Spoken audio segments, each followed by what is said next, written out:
Civ6, How to Found City. This is a video for Civilization that explains how to settle a new city. On the top part, we have Civilization 5. There is an icon on the left which shows 3 buildings. And on Civilization 6, there is an icon also on the left that shows 3 or 4 buildings, and it says Found City. And what you have to do is you have to decide what tile you're going to settle on.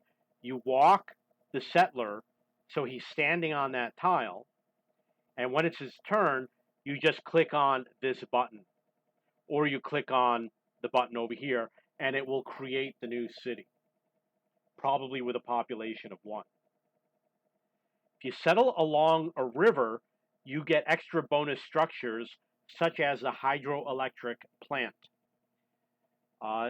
Civ 5 and Civ 6 are different, and you're going to have possibly different structures, but it's going to allow you to perhaps improve your production, irrigation, sanitation, anything water related. So founding along a river is a good idea. You settle along the water, meaning a lake, sea, or ocean, you can build naval units in addition to special wonders or other buildings. So I try to settle everything along the coast because I want the naval units. And number 2, all the wonders that you can build, you have an advantage if your opponent doesn't have coastal cities. You can work on those wonders. Fewer opponent cities are going to be working on those wonders. You're more likely to finish those wonders if they're coastal cities. And there's other buildings such as perhaps a harbor, a trade route,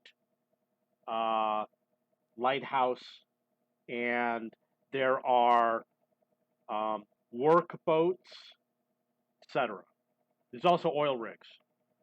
If you settle on an isthmus, you can make a connection between 2 seas or oceans, allowing your navy to travel between bodies of water. So if you see a thin isthmus where you can build a city and you can go into 2 different oceans, it'll save you time.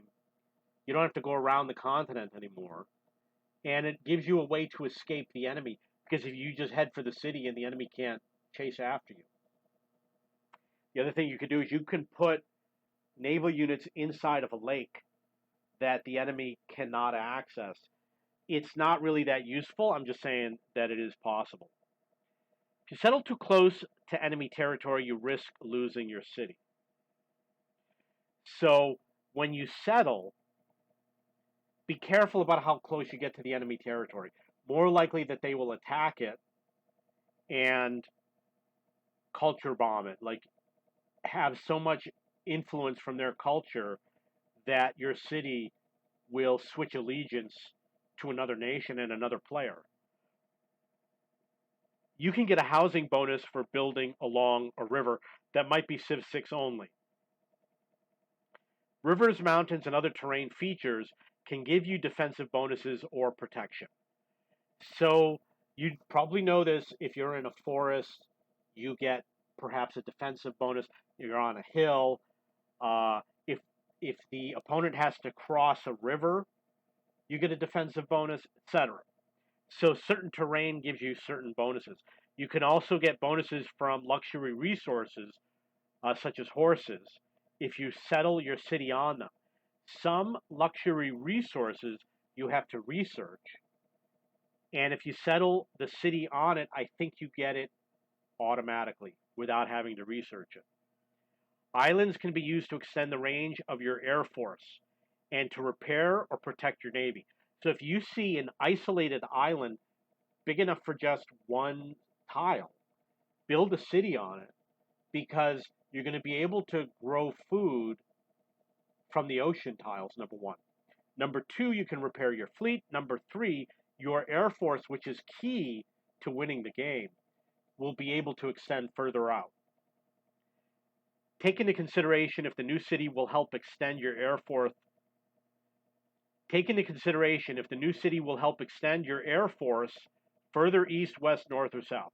Basically, build on the easternmost, westernmost, northernmost, southernmost.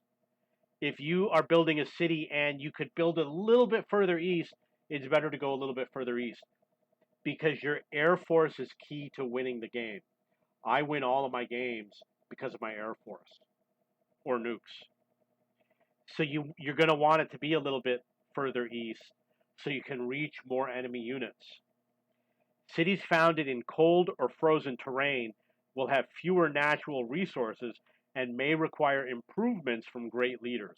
So you know that there's frozen territory, you can't put a farm on it. But great leaders can do special buildings, and you can go to the frozen areas and build those special buildings on the frozen terrain around those cities and then get the production bonus from those cities. So you save your great leaders for cities that you found in the frozen terrain.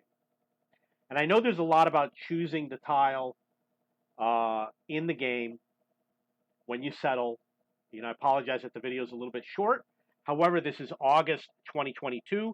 If a lot of time has passed since then, come back to cheapbooks.cc and look for the Civ6 section and check to see if I added more information. Maybe I'll put some more graphical elements, information how to found a city. Obviously, you have to create the settler. I probably should have added that. Okay, if you have any questions or comments, please post below.